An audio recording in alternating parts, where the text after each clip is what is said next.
Volvo S40'ın şanzımanı. Üçlü grubumuz. Şanzıman üst kapağımız. Arızalı olan parçamız bu. Bu değişecek. Grup dişliği tutturduk arkadaşlar.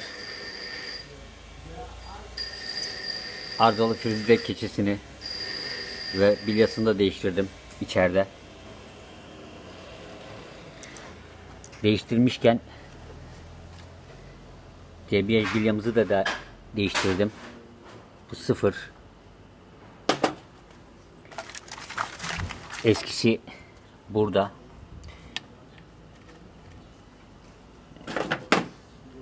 Şurayı yemiş.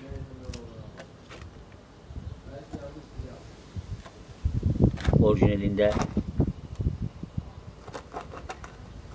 şu an yağlı olduğu için görünmüyor ama orijinalinde öyle bir şey yok. Şanzımanımız bitti arkadaşlar. Şimdi yerine oturtacağız.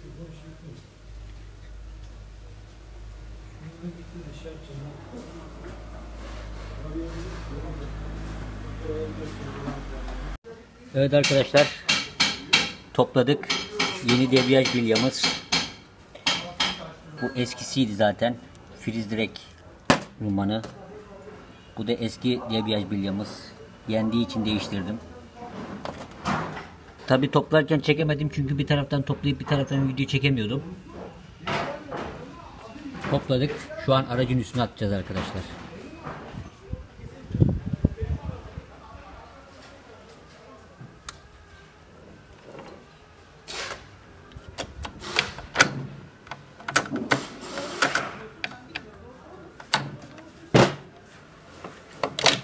Geri vites.